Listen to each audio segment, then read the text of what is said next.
Get out Stalin. தமிழ்நாட்டிலிருந்து ஸ்டாலின் வெளியே போ. உதயநிதி ஸ்டாலின் அவர்களுக்கு அவருடைய பாணியில தான் இன்னைக்கு வந்து மரியாதை கொடுத்தா மரியாதை. உதயநிதி ஸ்டாலின் சம்பந்தப்பட்டமாக வரக்கூடிய வார்த்தையில மரியாதை இருக்காது. அண்ணா சாலையில எங்க வரணும் திமுக காரன் நாளையும் தேதியும் இடத்தையும் குறிக்கும். அண்ணா சாலைனா பொத்தமுதுவா எங்க நீ இடத்த முடிவு பண்ணு. அண்ணா சாலைக்கு நான் வர்றேன், நான் தனியாளா வரேன். பாரதிய ஜனதா கட்சியினுடைய தொண்டர் யாரும் என் கூட வர மாட்டாங்க. தனியாளா ஒத்தாளா வரேன். நீ மொத்த படையும் திமுக படையும் மொத்த போலீஸ் போர்ஸ் வச்சு நீ தடுத்து நிறுத்திப்பாரு. நேற்று நான் சொன்னதிலிருந்து எப்பொழுதும் பின்வாங்க போவது இல்லை.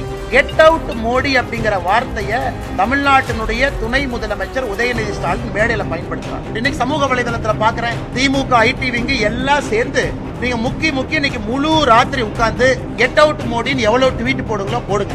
நாளைக்கு காலையில 6 மணிக்கு என்னுடைய ட்விட்டர்ல சரியா 6 மணிக்கு காலையில கெட் அவுட் ஸ்டாலின் நான் ட்வீட் போடுறேன். எவ்வளவு ட்வீட் அது போகுதுன்னு பார்க்கலாம். நான் சவால் விடுறேன். மொத்த திமுக ஐடி விங்க்கு சவால் விடுறேன். உனக்கு 24 மணி நேரம் நான் டைம் கொடுத்துட்டேன். நேற்று நைட் நீ ஆரம்பிச்ச, நாளைக்கு காலையில 6 மணி வரைக்கும் நான் டைம் கொடுக்குறேன். அரசு இயந்திரம் எல்லாத்தையும் பயன்படுத்தி கெட் அவுட் மோடின்னு எவ்வளவு ட்வீட் போட முடியுமோ போட்டுக்க. நாளைக்கு காலையில 6 மணிக்கு நான் ஆரம்பிக்கிறேன். Get out Stalin. தமிழ்நாட்டிலிருந்து ஸ்டாலின் வெளியே போ. ஆட்சி செய்ய தெரியல, சட்டம் ஒழுங்க பாதுகாக்க முடியல, எங்கள் வீட்டில் இருக்கக்கூடிய குழந்தைகளுக்கு பாதுகாப்பு இல்ல, தரமான எந்த ஒரு வசதியும் இல்ல. அதனால ஸ்டாலின் அவர்களே நீங்களும் தமிழ்நாட்டை விட்டு வெளியேறுங்கன்னு நாளைக்கு காலையில 6 மணிக்கு என்னுடைய முகநூல்ல கெட் அவுட் ஸ்டாலின் ஆரம்பிக்கிறேன். இன்னைக்கு நீங்க எவ்வளவு ட்வீட் போட்டீங்களோ மொத்தமா குறிப்பெடுத்து கணக்கெடுத்து எழுதி வச்சுக்க. நாளைக்கு 6 மணியிலிருந்து பிஜேபியினுடைய காலம். நாங்க எவ்வளவு போடுறோம் குறிப்பெடுத்து கணக்கு பாடு.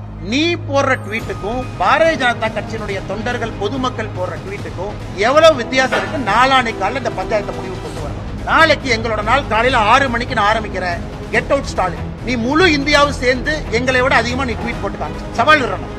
ஏன்னா நம்முடைய அரசியல் இப்படித்தாங்க இருக்கும். யாரையும் பயந்தலாம். 26ஆம் தேதிக்கு மேல திரும்ப தமிழ்நாட்டில் இருக்கேன். கும்பமேளா போயிட்டு வந்து நேரத்தை இடத்தை அண்ணா சாலையில இங்க வந்து காட்டுன்னு சொல்லு. 19 அண்ணா சாலையில நான் வர்றதுனா வர முடியும் வர்றேன். இடத்த சொல்லு. ஒரே ஆள் வர்றேன். எல்லாம் தடுத்து நிறுத்து. அதனால உதயநிதி ஸ்டாலின் அவர்களுக்கு அவருடைய பாணியில தான் இன்னைக்கு மரியாதை கொடுத்தா மரியாதை இல்லை என்றால் என்னுடைய வாயிலிருந்து உதயநிதி ஸ்டாலின் சம்பந்தப்பட்டமாக வரக்கூடிய வார்த்தையில மரியாதை இருக்காது.